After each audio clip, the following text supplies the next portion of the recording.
আউযু বিল্লাহি মিনাশ শাইতানির রাজিম। বিসমিল্লাহির রহমানির রহিম। সকল প্রশংসা ও কৃতজ্ঞতা আল্লাহ তাআলার জন্য, যিনি পরম করুণাময়, অতি মেহেরবান। কোরআনের দ্বিতীয় সূরার নাম হচ্ছে সূরা আল বাকারা। এটি কোরআনের বৃহত্তম একটি সূরা। আর বাকারা শব্দের অর্থ হচ্ছে গাভী। আল্লাহ তাআলা এই সূরায় গাভীর একটা গল্প বা ঘটনা বর্ণনা করেছেন বিধায় এই সূরার নামকরণ করা হয় সূরা আল বাকারা, অর্থাৎ গাভী। তো এই ঘাবের ঘটনাটা আমি স্বল্প পরিসরে সংক্ষিপ্ত আকারে আলোচনা করতে চাই। তো বনী ইসরাইলের মধ্যে একজন ধনী ব্যক্তি ছিল এবং ওই ধনী ব্যক্তিকে খুন করা হয়। আসল খুনিকে বের করা খুব কঠিন ছিল। তারা খুঁজে পাচ্ছিল না যে কে তাকে খুন করেছিল। তখন তারা সবাই মিলে মূসা আলাইহিস সালামের কাছে গেল এবং এর সমাধান চাইল। মূসা আলাইহিস সালাম বললেন যে তোমরা তাদের বলো যে তারা যেন একটা গাভী কুরবানি দেয়।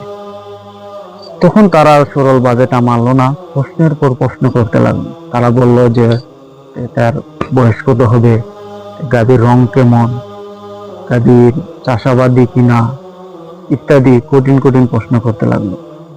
প্রতিবার মূসা আলাইহিস সালাম আল্লাহ তাআলার কাছ থেকে উত্তর এনে দিতেন।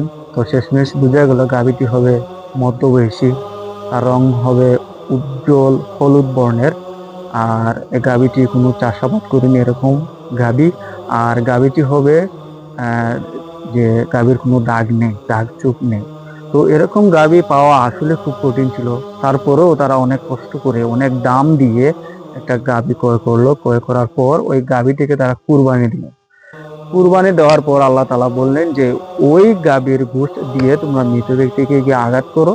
আঘাত করার সাথে সাথে অলৌকিকভাবে মৃত ব্যক্তি জীবিত হয়ে উঠলো এবং আসল খুনির রহস্য ফাঁস হয়ে গেল। এভাবে আল্লাহ তাআলা বনী ইসরাইলদের সাহায্য করেছিলেন। গাভীর এই ঘটনা থেকে মূলত আমরা তিনটা শিক্ষা পাই। এক হচ্ছে যে আল্লাহ তাআলার আদেশ মানতে দেরি করা ও অযথা প্রশ্ন করা ঠিক নয়, এতে কাজ কঠিন হয়ে যায়। 2 নম্বরে হচ্ছে যে আল্লাহ তাআলা মৃত ব্যক্তিকে জীবিত করতে সক্ষম, এই ঘটনাটি হলো অন্যতম নিদর্শন। 3 নম্বর হচ্ছে অন্যায় ও গোপন খুন গোপন থাকে না, আল্লাহ তা প্রকাশ করে দেন।